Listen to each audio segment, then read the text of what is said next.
prendre du recul sur le patrimoine. Tel est l'objectif que nous nous fixons ici à Casat, au départ de l'aéroclub du Sud Gironde.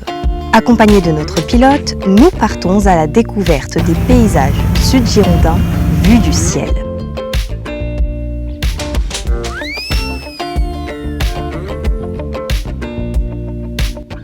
Et nous commençons par l'antique cité de Bazas, autrefois siège d'un imposant diocèse, comme en témoigne sa majestueuse cathédrale Saint-Jean-Baptiste qui repose sur une partie de ses fortifications.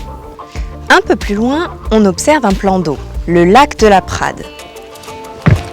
Créé dans les années 80 pour irriguer les terres agricoles, il accueille désormais des espèces rares et protégées, offrant ainsi une zone d'observation et de quiétude.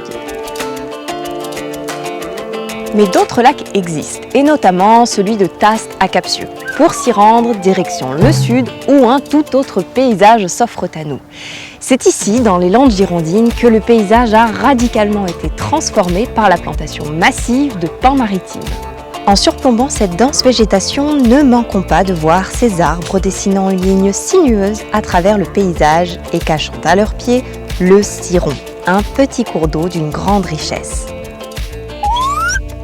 C'est d'ailleurs en le suivant jusqu'à son embouchure à Barsac que nous laissons derrière nous la vaste forêt pour voir apparaître les vignobles. Ceux de Sauternes et Barsac, près du cours d'eau. Les Graves, quant à eux, s'étendent à l'ouest du Ciron. Et de l'autre côté de la Garonne, nous trouvons les Cadillacs Côtes de Bordeaux et les Côtes de Bordeaux-Saint-Macaire. Cette appellation vient du nom de la cité de Saint-Macaire qui, comme beaucoup d'autres, tenait un rôle de marché grâce à une position favorable aux abords de la Garonne. Aujourd'hui, nous le voyons, le fleuve s'est largement retiré et explique les différents ports qu'a connus la cité. Un peu plus à l'est, nous survolons l'Aréole, ville d'art et d'histoire dont les habitants ont également su tirer profit du fleuve et s'adapter aux nombreuses crues de la Garonne. Au cours de ce vol, nous posons notre regard sur de remarquables forteresses telles que le château de Cazeneuve situé à Préchac. Ancienne propriété du roi Henri IV, c'est là que la reine Margot fut contrainte de résider en attendant l'annulation de leur mariage.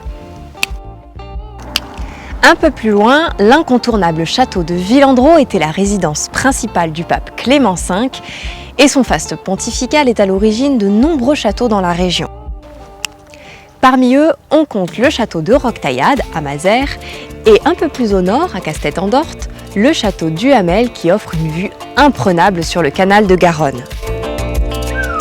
Construit pour les membres de sa famille et sur le même modèle, ces citadelles sont de véritables palais-forteresses qui forment ce que l'on appelle le patrimoine clémentin.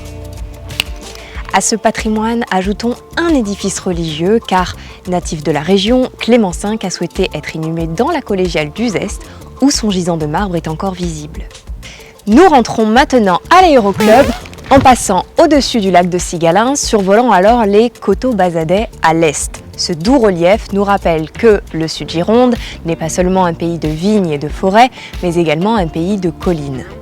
Enfin, après avoir vu le patrimoine sous un autre angle, cette virée s'achève sur la piste d'atterrissage de Casat, nous invitant désormais à aller parcourir le Sud-Gironde et à l'explorer dans toute sa diversité. Merci beaucoup, merci Ramon.